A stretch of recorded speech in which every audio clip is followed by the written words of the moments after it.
Welcome back to Rabid Noise. Joining me on the program now is Justin Broadrick from the legendary Godflesh. What's going on, man? Yeah, not much. Busy. Lot of the album just come out 2 days ago, so just dealing with the business of the album. A lot of people liking it, which is a big surprise. So that shouldn't be a surprise. I mean, everyone's been looking forward to it. So the response has been good from over there, yeah.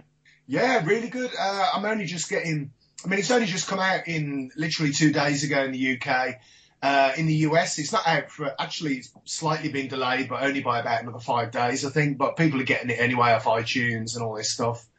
In Europe, they've got it as well. I think Down Under it's released over the next week as well.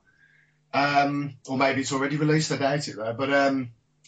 But yeah, really, yeah. Oh yeah, I'm only slightly surprised because, because we've been away so long. You make a new record and you often think the expectation is quite high. So, we were a little concerned. I mean, we make these records just for ourselves first and then find out what happens after. Do you know what I mean? It's an experiment, really. So. Well, that's awesome, man. I've heard the album and it's just phenomenal, man.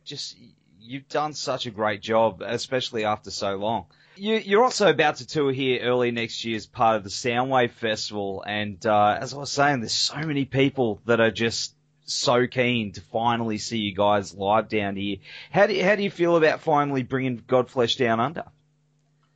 It's amazing because it's amazing that before we actually split up, we never did Australia anyway. I mean, to think we existed between 1988 and 2001. And still never made it down. I don't ever remember getting offered back in the day that many attractive tours anyway. I think things have sort of improved for us since we split up, actually, which is weird. I keep saying to people one of the best things we ever did was break up. I mean, it seems more people are interested. Well, I mean, back in the 90s, we built up quite a following and we had quite a reputation and stuff. But, the music climate changed so often during the 90s that, we sort of lost the impetus, I think, by the late 90s. And now we seem to, by splitting up, we've made a record that we feel is one of the best we've done in over 20 years. And I think it's just timed nicely. We've been able to do better stuff. I don't think we could have done Soundwave back in the day. Not only the fact it probably didn't exist then, but, now, obviously, to be able to do something like Soundwave, it's a big deal for us, because we play more underground sort of stuff. Soundwave, obviously, it's a lot more of a commercial, reaches a more commercial audience, which is fantastic for us because it's good exposure. I don't know how fans of larger, more commercial bands are going to feel about us, but yeah. I think you're going to be surprised, man. I think because, there's a lot of bands out there that, newer bands as well, that would class you guys as an influence. Definitely in the industrial, sludgy stuff, Yeah. Well, you reformed Godflesh a few years ago now, but how's things been for you guys since? Really good, yeah. I mean, initially, it's been almost, I think we played our first reformation show in about 2010. Basically, it took us a good couple of years for me to even start writing the new material. I only had a few bits when we reformed, but what we wanted to do was just play classic Godflesh for a couple of years. And that was like a catalyst for the new material, really, in a way. We wanted to get back to, the original blueprint, the original concept of why we did this in the first place, So it's been amazing, just playing the stuff, reaching so far back was really exciting in itself because to us it felt fairly timeless. Didn't feel like we were doing a retro thing and it didn't feel like we were doing something that was, based on a sense of nostalgia because for us, we didn't just want to, come back and relive these sort of glory years. In fact, ironically, it's been better since we come back, shows have been fantastic. Some of the best shows we've done ever in our career have been since we reformed, which is pretty bizarre. Usually bands come back and they just talk about how great it was back in the day, So, I mean, for us, yeah, we did some fantastic stuff back in the day, but we're doing equally as good as stuff now, So for us, it's just as exciting. We're probably even more thrilled now, You age a bit and then you realise, become a bit more humble about what you do, I think. It's an important lesson, when the band doesn't exist for years as well. As time goes by, you don't think, we never even thought we'd be doing this again, It was really on a whim that we started doing it again, after requests to play sort of some large festivals around Europe and America, and that's all it was really, that and then wanting to make some new music. You know, it was sort of whimsical, even though I felt like I really wanted to make music again as Godflesh anyway. You know, towards the late 2000s, I was really starting to miss making music as Godflesh. So, I mean, we couldn't be any more excited to do this, really. Oh, man, it's so awesome to hear that, you know, you guys are back and just kicking ass, showing them how it's done, really. I mean, the world's missed Godflesh. That's awesome. Yeah. We didn't feel like that for a bit. You know, as the 2000s rolled on, I think somehow, because we split up, I think we sort of built up some sort of accidental legendary status, you know, which we thought was an accident. But, you know, we were really pleasantly surprised that things started to snowball. So like I keep saying to people, you know, if we hadn't split up, we'd probably be getting no attention at the minute. But I'm really glad we broke up, you know. Well, I guess it's like that old thing, you know, you miss something when it's gone. Absolutely. And then when you get it back, it's the greatest thing in the world. Yeah, that's it. We'll keep splitting up every 2 years, I think. It's got to be a good move. Yeah, don't do that. All right, another 5. Well, your latest album, A World Lit Only by Fire, it's a great album, man, as we were talking about before. How was the process getting back into writing mode for Godflesh? It was really refreshing because I hadn't really composed material like that in many years. My other project, Yezu, which I formed when Godflesh split up, is obviously less aggressive and violent, and, you know, it's not as brutal or anything like Godflesh. You know, it's a much more softer, almost sort of shoegaze, post-metal, post-rock sort of thing.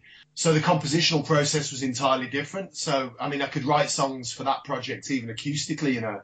A lot of that stuff was born out of melody. Whereas Godflesh is getting back to the roots of how I used to write songs before. You know, even like the way when I was a member of Napalm Death, I used to write songs in that fashion. You know what I mean?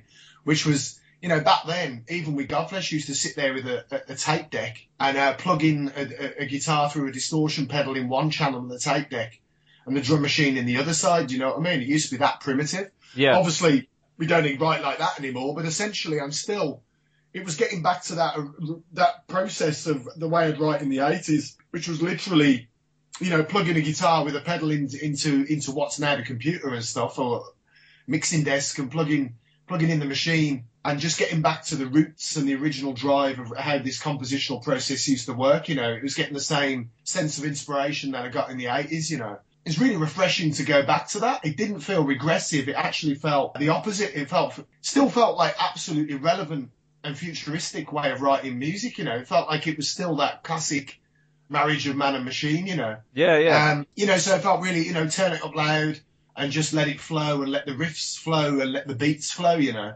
So it was a really fluid, instinctive sort of, you know, like I said, yeah, it's like man meets machine all again, and it's just much more easier to do these days. It's more accessible with computer technology and stuff. It was a bit less easier, you know, in the 80s, like I was saying, when you get a tape deck and plug your drum machine and a guitar in. But that's how Godflesh started writing songs, you know. So it's getting back to that, you know, the original core of what we do. Well, I really hope, you know, you guys keep going and experimenting that way and doing what you do best. So what is next for Godflesh? That's it. Now the album's come out.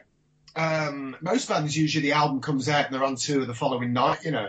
But what we decided to do was actually hold back. We want the record to sort of traverse the world for a few months, and then we're going to start touring. We start with the UK in December. After that is actually when we come down under at the end of February, into March. And then after that, we start doing Europe and stuff, and Japan, and then America again. So all of next year is touring this album, basically.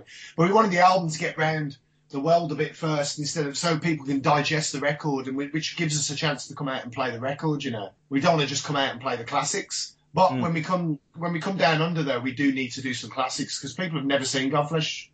You know, since we've reformed, we've done a lot of the world. You know, so we can come out and play most of the new album, but we're gonna have to split it up a bit in Australia, definitely. We can't just come out and play the new album. We need people to hear how the old classics are done live, do you know what I mean? So it's all touring after this, really. All next year is just Godflesh on the road. And hopefully we'll see you guys back again after Soundwave for a headline tour. Yeah, Absolutely. Hopefully Soundwave will get us to even more people, which could be great. I mean, with Soundwave, we'll be doing sideshows as well. They haven't been announced yet, but we'll be doing some sideshows as well. Queensland? I've had no idea. It's not even like I've been told, hey, don't say a word about it. I really haven't. We don't even know where the sideshows are going to be yet. I've had a few people say Queensland, like yourself, and a lot of people saying Perth. So I don't know, but this is what people just keep begging me for. So I've got nothing to do with it, unfortunately, but nobody's even told me yet. So, well, man, I've got my fingers crossed. Hopefully, we'll get a sideshow up here in Brizzo. Yeah. I hope so as well. That'd be awesome, man. Well, we're going to go to the track Shut Me Down from A World Lit by Fire now. Thanks for taking the time to chat to us tonight, Justin, and we'll see you at Soundwave 2015. Wicked, Nev. See you there, man.